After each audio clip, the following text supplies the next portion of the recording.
Hi, everyone, and welcome to the Human Biography Podcast. On today's episode, I have Amar Randhawa. Amar, welcome to the show. Thank you, Sharad. Really great to be here. Yeah. And yeah, great to be in this space too, and very welcoming.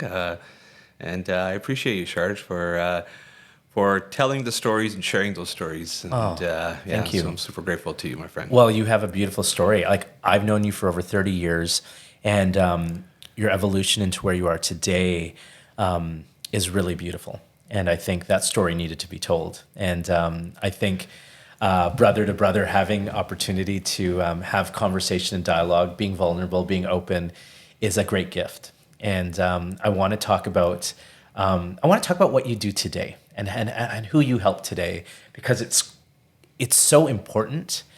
And I think the more people know about this resource that you are involved in, the better outcomes people can have. So I want to talk about your work. Ironically, just driving here, I was speaking with a family whose son has been struggling with his addiction and mental health challenges. I was in constant conversations over the last 24 hours with them. To hear the mother cry and say, "I just want my son back. Yeah. I want him to better his life." An individual who's in that cycle of addiction and his own challenges, right? Being there for her and letting her know that we are here, we've lived this journey. Yeah. To be compassionate to your son, to give him that space, to give him that love. No child grows up thinking that they're going to be struggling in life with these kind of pieces, Exactly. right? Yeah. And so, the work I do day to day, minute to minute, whether my kids are in the car, and they're well aware when I'll say I have to take this call, is helping men, find that purpose in their life, helping them better their lives, and really finding that peace within too, so they live their best lives. And through that, I work as a case manager at the largest nonprofit addiction and mental health treatment center in Canada.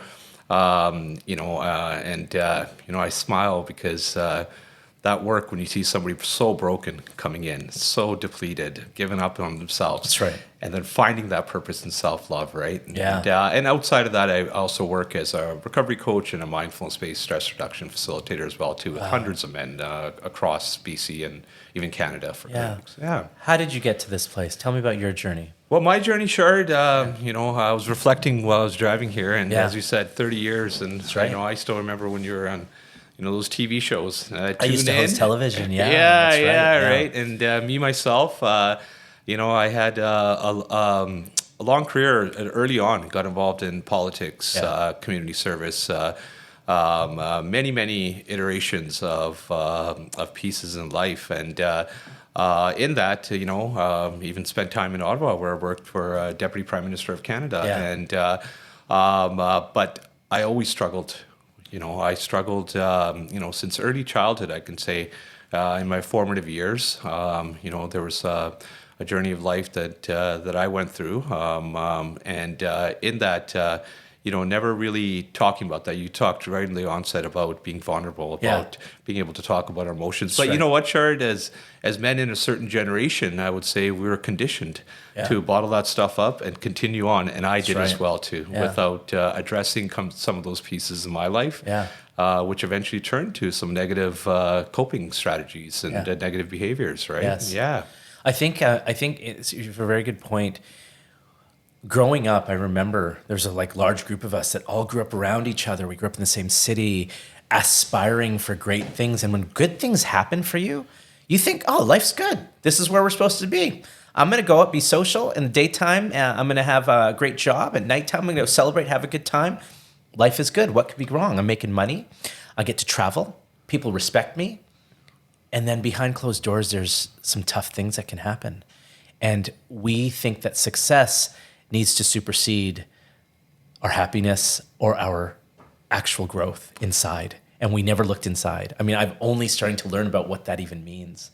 And I want to talk about going deep inside and what that means to you. Yeah, and I can relate to you, Sharad. For me, when I reflect on my journey, it was exactly that. It was, for me, it was those fillers. Success was defined by career. Success was defined by this gratification I got well, I did a good thing. I Yeah. started this group. We Absolutely. started this mentoring group. We're addressing gang violence. I'm doing good things. Yes.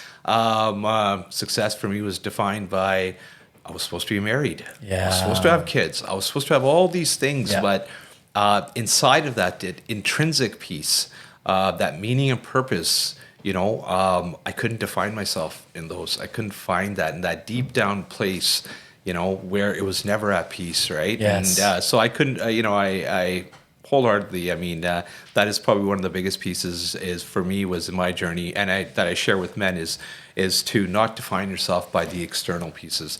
Find that piece intrinsic, and in that, when you're there for yourself, you're there for your community in a real wholesome, authentic way. And Wow. that's the journey in living the true, authentic life. It's easy. It's I think because yourself and me, I'm just getting into this, learning about that work.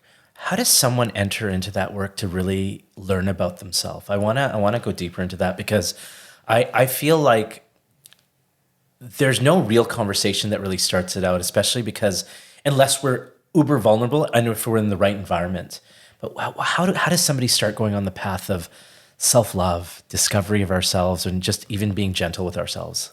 Well, I could say, those words themselves, self-compassion, self-love. Yeah. That was alien language. Yeah, that's right. Alien language growing Yeah. up. You wouldn't hear that kind of stuff in our generation, No, right? no. And I would say for myself, and I would relate it to my story. That love for myself. Actually, young Pablo, who I'm grateful to my friend who Absolutely. shared some of those readings with me.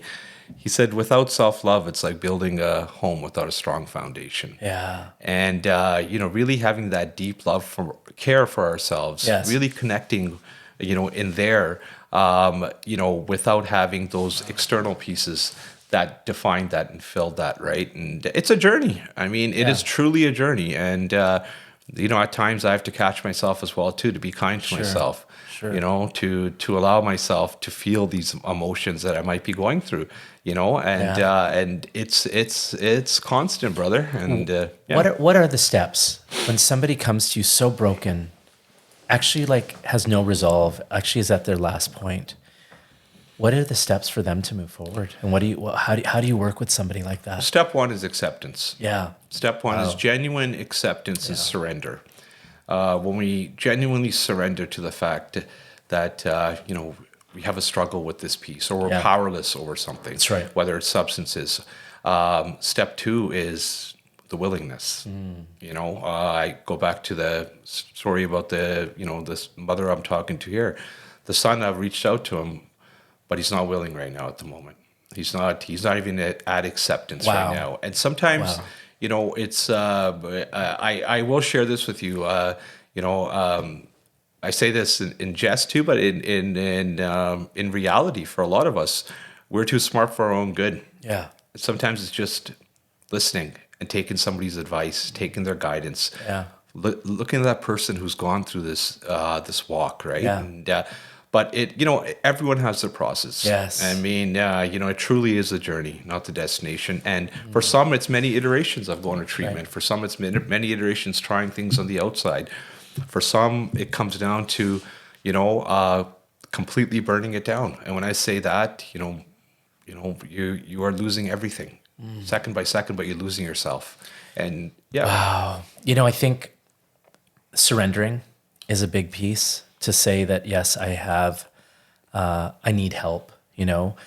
There's many families out there that could be watching this, or everybody knows somebody.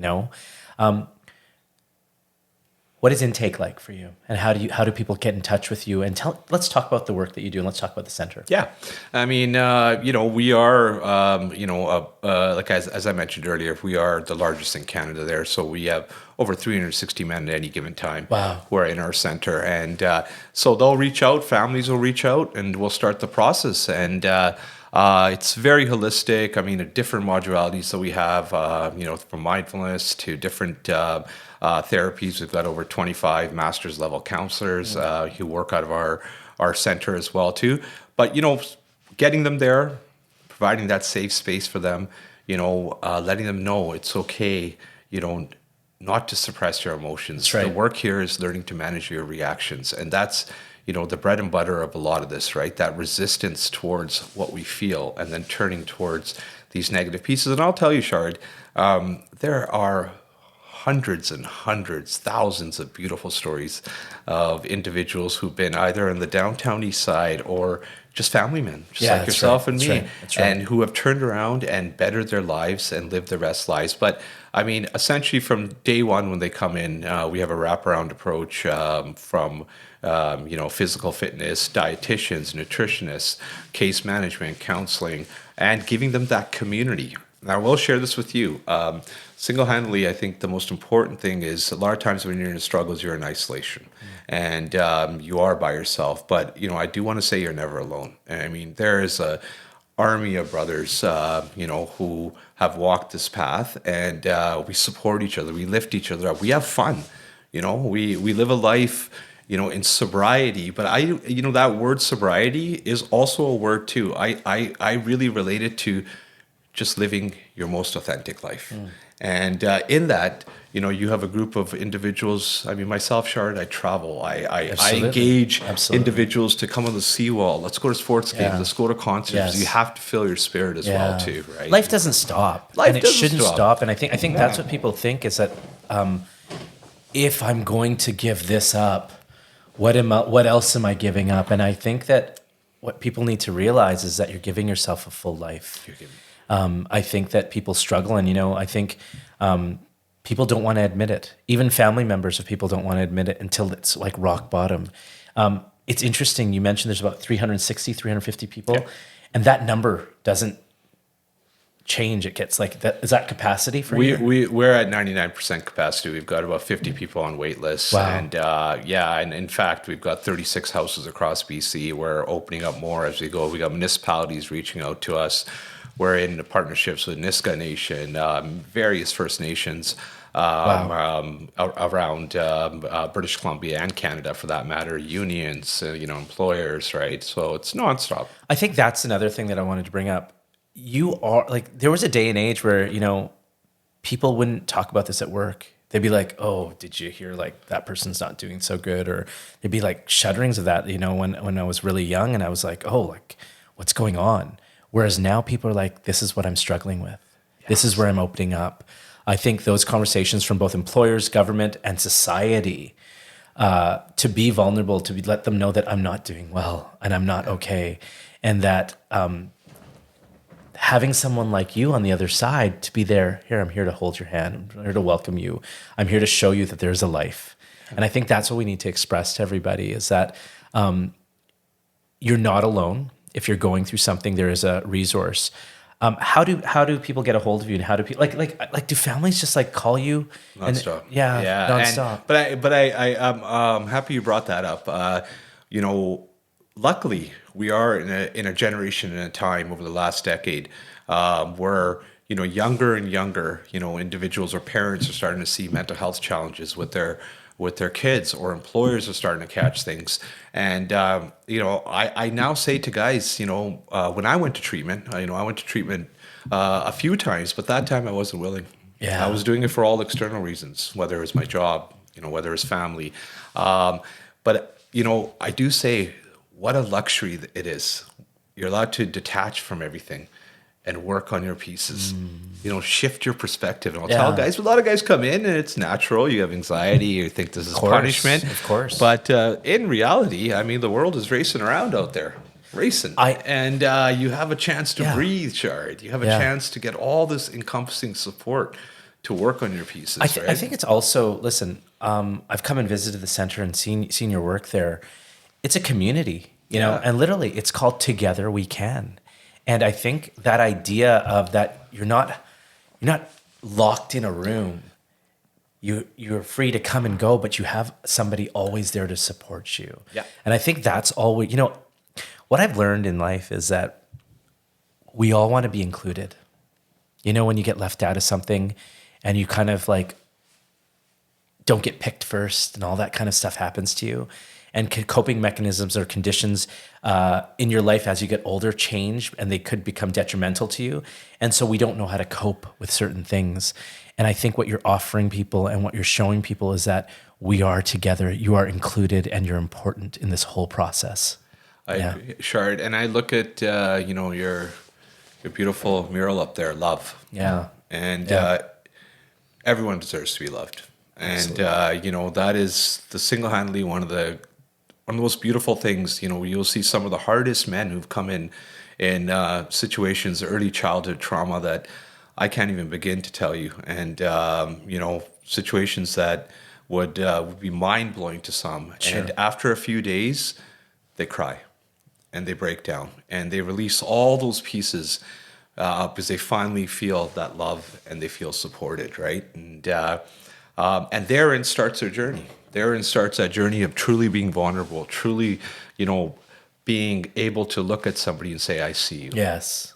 Yes. He sees me. Yes. He understands me. Yes. He's not this non-judgmental. It's Yes. compassion. Now, I will say, going backwards there, what you mentioned about families.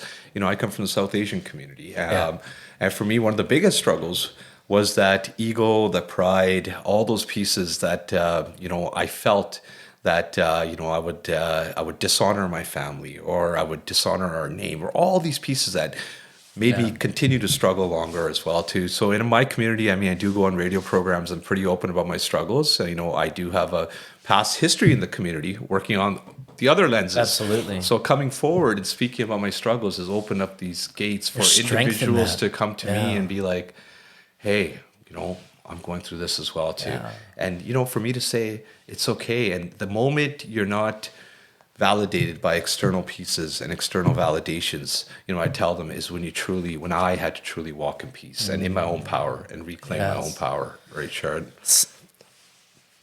Living in silence is a very tough thing. It's very lonely.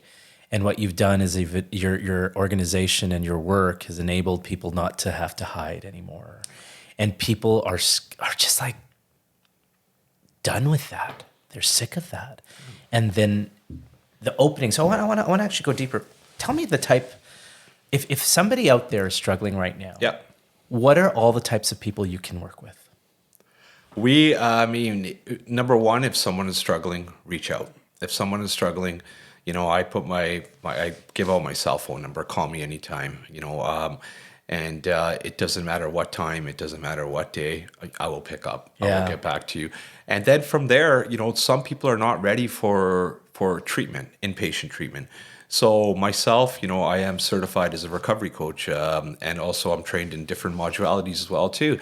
So for me, if I notice that an individual is not ready for treatment and but wants to try things on the outside, sometimes my friend Satch, I know you had done an interview with him as well too on this podcast. Absolutely. And brought him to the center, and I remember him talking to the clients there too. And this is one of the things I always implore to them. All right, let's just start small then. Let's start small steps. Get up, make your bed, drink some water, stretch your body.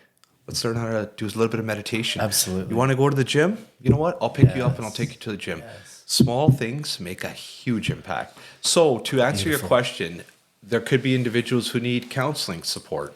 There could be individuals who need different kind of pieces. So we have, as you said earlier, a massive community, a massive network where we'll link up that person specific to what they need. Love it. And some, I will say to you, Sharad, it's not even about abstaining from alcohol. Some want to moderate and actually build a better life. And I've worked with men who then from there, they've started building a structure day to day where they're starting to get physically, spiritually well. And so there's all these different components and challenging them to get outside of their comfort zone. Wow. Challenging them to pick up a book and maybe read a page. Yeah. Go for a walk. It's okay to rest. You need a nap?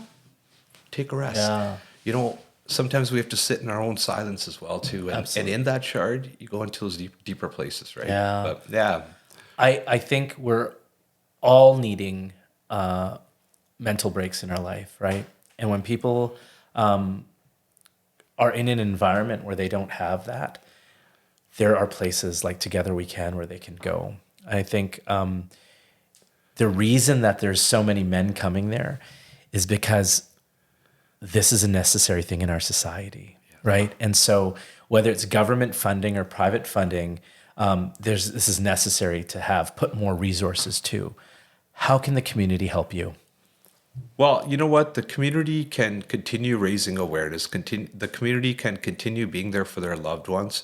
That's a big one. The community, collectively, because it truly does take a village. It takes even a piece like this. Everything is a component, and it's all reciprocal. And and I think that's one of the big things. I have seen a big shift towards the community really opening up about mental health and addictions, and supporting it, and raising that awareness, and through our different religious institutions, community organizations, our media, and so forth, right? But come forward, spend some time. I was actually I will share with you, Sharad, I was on a radio program, a South Asian one, last week, and the host asked me, what should parents do with their kids? And I did reflect, and I said, my dad's generation, they came from a certain generation, and they didn't know these pieces. They had to come here, they worked, they had to do what they had to do, but I will strongly say that spend an hour, carve out an hour with your son or daughter, just ask them how they're doing. Go for a walk. It doesn't have to be around the dinner table necessarily, but carve out that one specific time, once a week, that's just you and your son or daughter, and just see how they're doing. And and they might open up then, and they'll find that space. But I'll tell you, Shard, hundreds of individuals, including my own families, friends, children, they don't open to the parents. But if I come and see them, or just about anything, and suddenly, things start happening. So I'll be like, you know what? Let's go grab a soccer ball and just go outside. Let's go talk. How are things? How's school, man? Any struggles? And you know what, Shard? I reflect on that because I don't think at least I speak for myself, I was expected to get certain grades. Expected just to go to school. And have the job. The doctor, the lawyer, this, that, right? But, and then you know what happens, Shard, too, and all this too, I will share this with you, of my two kids. You connect to that child inside of you, that joy of life, guys asked me at the center, they said, Amar, you smile a lot, right? And I said, I smile because I'm grateful. Every day is truly a blessing, and everything is a moment, a microcosm of moments, right? And even our hardest struggles before, when I was in my struggles, I thought this was it, that it's the way it's going to be. But, everything is impermanent, and, see that bird fly by, that sun that pops out, grasp these moments. Yes. And then you'll get through it, right? Yeah. You mentioned something that now I think about our parents' generations. And sometimes the parents are trying to have conversations with their kids. Have you seen the parents who are struggling? How do we talk to them? Or do they come to the center? And not just our culture, but any culture. Is there a resistance and to have that conversation? And are you seeing older people coming into the center as well? I smile because I now see I hear my dad on the phone with his buddies talking about mental health. Wow. I see my mom, who I've always bugged her. I'm like, Mom, I think maybe a little bit of OCD, maybe something, right? And then she'll be like, she said to me, I remember about a month ago, so how do you know if you have something? And I said, what do you mean? How do you know if you have something? Wow. I'm like, but I do smile because I see that openness now of I've had parents who've brought their kids in, and then they've started talking about their struggles. Sure. But you know what they said? And they said, but we never had an opportunity to work on them. Yeah. And it's very honest. Very honest, right? And but to answer your question, yes. I mean, those conversations start happening with parents, and they open up, and then we provide that support as well too. And I'll refer people over. I'll connect them to counselors. We have a robust family support program. It's free to anybody in the public. Looks at codependency, boundaries, communication, and we have a 4-day.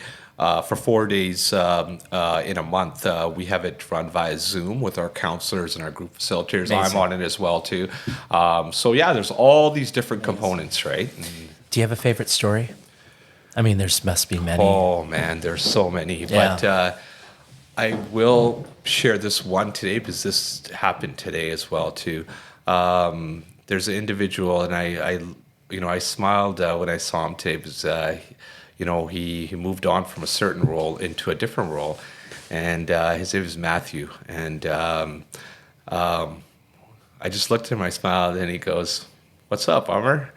I go, "Matthew, I've seen you in so many iterations." So this young man came from a very well-off family in British Columbia, but he struggled with opiates. Downtown East Side, street entrenched. When I worked in intake, well, first when I used to volunteer there, I'd seen him come through the center several times, and he was supported through the Road to Recovery program through the Diamond family, who unfortunately lost a loved one to addiction, and they turned it into their purpose, and they donated $20 million to start the Road to Recovery program Wow, through that's St. incredible. Paul's Hospital. So we get the clients there who are street entrenched and who go through St. Paul's, and they come to us. So Matthew is 26 years old, and I've seen him come in 10 times, 11 times, maybe 12. And then through my intake process. But Matthew stuck around this time. I started taking him out to places like Brecca, and we just sit, and I'd pick him up from the house and, take him for a walk. And Sharad, he started talking about Marcus Aurelius. And he started talking about all these pieces. He started talking about what he loved as a kid. About 5 months ago, before Matthew came back the last time, me and my kids were driving through the downtown East Side. And he had left the treatment center that time. He had run away again. And I saw him there on the downtown East Side. And I kind of get shivers, just not goosebumps talking about it, but my kids recognized him. Wow. Because my kids come to the center and they drop off donuts. And they go, "Dad, isn't that Matt?" And then I said, "Yeah." And I drove home and I went back to look for him. I couldn't find him. He did come back, through St. Paul's. He stuck around. And he became a support worker. He picked himself up and he walks. Wow. And he's so accountable. Now he's a client care. We got him into client care. He started singing. We have an open mic night. He started writing music, started playing the guitar again. Wow. It really gives me goosebumps because it was like 12 times, 13 times his parents walking the streets of downtown East Side. Like I said, very well-established family with a dad at 65 and mom looking for their son. Yeah. These beautiful human It's redemption real. stories, man. It's Yeah. just unreal. But, there's hundreds. Families reunited, kids get their fathers back, sisters get Wow. their siblings back. It's amazing. And it truly is that meaning and purpose in life for me. And I will go backwards now. I worked in government. I worked in very high places. I traveled the Yeah. world doing that. That purpose I have, Shard, and that contentment driving there every day, or when I have to meet somebody Yeah. and seeing them better their lives, Yeah. it's beautiful. Oh, it's beautiful that you're there. It's beautiful that you're there. But it's not just my story. I mean, Yeah. what I want to implore, there's a massive community of individuals who do so much in this, and it's all reciprocal. Matthew's story is my story. My story is his story. All right. our story. We all lift each other up. That's right. And I'll tell you, one time I was going through some motions, and Matthew noticed on me, or somebody else would notice, some other clients. They're like, "Amar, are you good?" I'm like, "Why?" They go, "We can tell your energy's a little bit." Yeah. And so we can catch each other. You're in All of us tune. in our You're in community, or we'll tune. check in via phone. Every day I get 42 good morning texts, and I send out 45 or 50. Wow. Guys, we check in good morning and good night. Wow. And you know what? If someone goes silent, Yeah. and the good morning doesn't come You for know. we're calling. Wow. How are you, bud? Wow. How are things? Right? And yeah. There's moments in life that you stand up for something that you believe in, and then sometimes there's conditions that you're put into, and then you have to go forward and figure out, where do I fit in this piece? And I think that the outcome of your work, from your struggles, from your journey, have landed you in a place of service to so many, but also to yourself. And I want to thank you for that. I want to say to everybody out there that if there's a moment in time that you feel that you are struggling, or you're in touch with somebody that is not doing so well, and that Amar or Together We can be a resource to you, or even us here at Human Biography to connect you with this team, we're happy to do that. And this is not just a local issue. This is an international, this is a global issue. And so if you know somebody struggling out there, reach out to them, help them, talk to them, hear them out, because there are resources like Together We Can. And there's people like Amar out there that are willing to help and listen. And just know that you are not alone, and you're not here to do this alone. And I appreciate the work that you do. I have a lot of love and respect for you and what you do and what you've gone through. And I'm looking forward to the journey ahead. Thank you, Sharad. And, healing is possible. Healing is possible. And, as a community, we can support each other. Sharad said, you are not alone. And you will find that peace inside of you, that self-love, all those pieces that a lot of us in our struggles think that it's impossible to find. So I'm grateful to you, Sharad. Thank you. Likewise. Life is a really a beautiful journey, and seeing the magic and seeing that purpose in individuals' eyes, when they better their lives and continue to move forward.